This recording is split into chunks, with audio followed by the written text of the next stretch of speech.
Cheng Ho. Pakai agama, amalkan agama, bukan peralat agama. Dengan harmoni di mana bumi dipijak, langit dijunjung.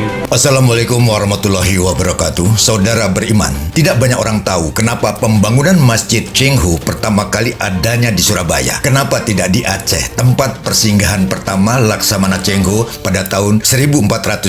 Sehubungan di sana terdapat lonceng cakra dunia sebagai bukti sejarah akurat di masa Nusantara. Penasaran? Ikuti cerita lengkapnya. Jangan lupa.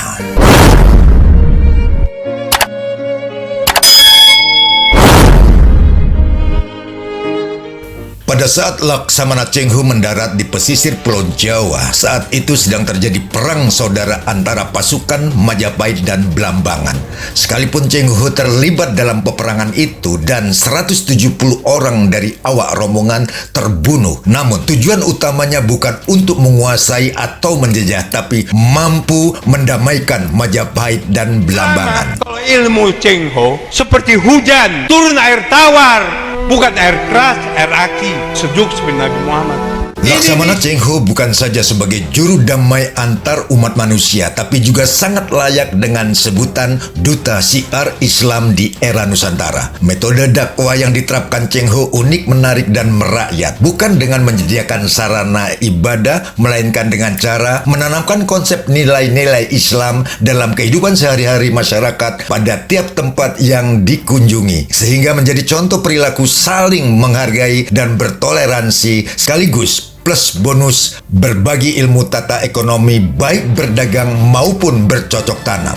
Laksamana Cheng Ho dikenal sebagai muslim yang taat, memiliki wawasan pemikiran terbuka dalam hubungan kemanusiaan, menghindari perbedaan secara etnis, budaya, dan agama, sehingga ajaran Cheng Ho dapat mudah diterima masyarakat dunia di masa lalu.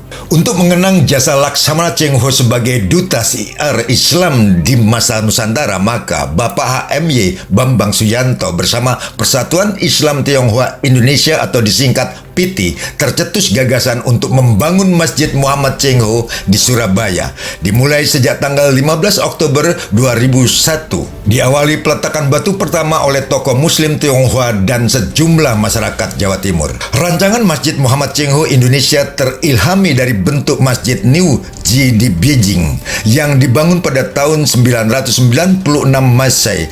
Sedangkan pengembangan desain artistik dilakukan oleh anggota PITI Jatim, Insinyur Aziz Johan, tim teknis pengurus PITI Jatim, dan Yayasan Haji Muhammad Cheng Ho Indonesia. Dana awal pembangunan masjid sebesar 500 juta diperoleh dari penjualan buku Saudara Baru atau Juz Amma dalam 3 bahasa, selebihnya hasil dari gotong royong dari sumbangan-sumbangan masyarakat, dan total biaya pembangunan Masjid Muhammad Cheng Ho menelan biaya sekitar 3.300.000.000 rupiah. Pada tanggal 13 Oktober 2002, pembangunan Masjid Cheng Ho dinyatakan selesai, tinggal penyempurnaan, dan tanggal tersebut pula disepakati sebagai hari ulang tahun yayasan dan berdirinya Masjid Muhammad Cheng Ho Indonesia. Pada tanggal 28 Mei 2003, bertepatan dengan hari ulang tahun pembina Imam Tauhid Islam Persatuan Islam Tionghoa Indonesia yang ke-42, Masjid Cheng Ho diresmikan oleh Menteri Agama Republik Indonesia, yaitu Bapak Profesor Dr. Said Agil Hussein Al-Munawar MA. Misteri di balik pembangunan Masjid Muhammad Cheng Ho ada kandungan filsafat yang sangat menarik. Masjid Cheng Ho Indonesia berukuran 21 kali 11 meter dengan bangunan utama berukuran 11 kali 9 meter. Pada sisi kiri dan kanan bangunan utama terdapat bangunan pendukung berposisi lebih rendah. Setiap bangunan memiliki makna tersendiri. Kenapa ukuran bangunan utama berukuran 11 meter? Menandakan bahwa Ka'bah saat dibangun pertama kali oleh Nabi Ibrahim alaihi salam memiliki panjang dan lebar 11 meter. Sedangkan lebar 9 meter menunjukkan keberadaan dan penghormatan khusus kepada 9 wali atau wali songo yang telah menebarkan agama Islam di Pulau Jawa. Dan kenapa pula tata artistik masjid menyerupai kelenteng? Adalah gagasan menandakan identitas sebagai Muslim Tionghoa, Islam Tiongkok di Indonesia, serta demi mengenang leluhur warga Tionghoa yang mayoritas beragama Buddha. Selain itu, pada bagian atas bangunan bangunan utama berbentuk segi 8 atau patkwa. Angka 8 dalam bahasa Tionghoa disebut Fat yang berarti jaya dan keberuntungan. Pada bagian depan bangunan utama terdapat ruangan yang dipergunakan oleh imam untuk memimpin sholat dan khutbah, sengaja dibentuk seperti pintu gereja. Ini menunjukkan bahwa Islam mengakui dan menghormati keberadaan Nabi Isa alaihi salam sebagai utusan Allah, pembawa kitab Injil bagi umat Nasrani. Dan yang paling utama adalah menunjukkan bahwa Islam mencintai hidup damai, saling menghormati dan tidak mencampuri kepercayaan agama lain. Pada sisi kanan masjid terdapat relief Muhammad Cheng Ho bersama armada kapal yang digunakan untuk mengarungi Samudra Hindia dan mengandung pesan kepada Muslim Tionghoa di Indonesia agar tidak risih, tidak sombong sebagai umat Islam. Lantaran orang Tionghoa masuk Islam bukan hal yang luar biasa, sudah terjadi pada 600 tahun yang silam. Berkat peran serta Laksamana Cheng Ho sebagai duta syiar Islam di era Nusantara. Assalamualaikum warahmatullahi wabarakatuh. Dirgahayu ke-18 Masjid Cheng Ho Indonesia ramai.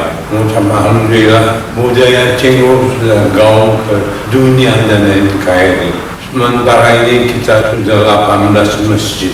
Cita-cita saya seluruh provinsi ada Masjid Cheng Ho. Ini tujuannya karena budaya Cheng Ho ini dengan harmoni melambungi di bijak langit dijunjung. Ini untuk NKRI alhamdulillah. Makanya mudah-mudahan dan HUT ini kita minta pertama ke Tuhan, kedua ke pemerintah mensupport kita gimana siarkan ilmu Cheng Ho untuk sejukan NKRI. Mudah-mudahan cita-cita ini tercapai. Maka harmoni, aku cinta Indonesia. Allah Akbar. Wabillahi taufiq wal hidayah wal muwaffiq. Wassalamualaikum warahmatullahi wabarakatuh.